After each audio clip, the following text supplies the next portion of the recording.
Hello বন্ধুরা, চলে আসলাম নতুন একটা ভিডিও নিয়ে।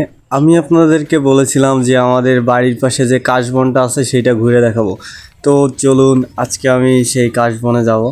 তো আমাদের এই যে পুকুর পাড়ে এখানে যে ক্ষেত আছে, সেই ক্ষেতের পাশেই সেই কাশবনটা। আসলে এই যে কাশবন, ঠিক আছে, এটাকে আমরা বলি কাইসিয়া। এই কাইসিয়া দিয়ে বড়জের যে ছাউনি দেয়, পানের যে বরজ হয় সে বরজের ছাউনি দেয়, তার জন্যই সেই উদ্দেশ্যেই কাইসিগুলো লাগানি হয়েছে, যেগুলোতে ফুল ফুটছে, যেগুলোকে আপনারা আর আমি দুজনেই বলি কাশবন, ঠিক আছে। তো দেখুন বন্ধুরা, এই যে কাশবনে চলে আসছি, এই দেখুন।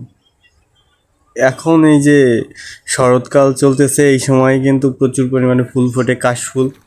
অনেকে ঘুরতে যায়, দেখি যে নদীর পাড়ে বিভিন্ন জায়গায় হয় কাশফুল, সেইখানে ঘুরতে যায়। তো আমার বেশি দূরে যাওয়ার দরকার নাই, আমার বাড়ির পাশেই আছে। তো আমি এইখানে আগে একদিন আসছিলাম কয়েকটা ছবি তুলতে। ছবি আমি পোস্ট করছি, আপনারা হয়তো দেখছেন। যারা দেখেন নাই তাদের জন্য সমবেদনা। তো দেখুন বন্ধুরা, কাশফুলগুলো একদম পুরাই ফুটে একদম সাদা সাদা হয়ে আছে, বেশ দারুণই লাগে। তো বন্ধুরা, যারা আমার ভিডিওটা দেখছেন সবাই লাইক কমেন্ট করবেন, আর যদি বেশি ভালো লাগে তাইলে শেয়ার করবেন, আর যদি ভালো না লাগে তাইলেও বলবেন কমেন্টে যে ভালো লাগে না, আরও ভালো করতে হবে।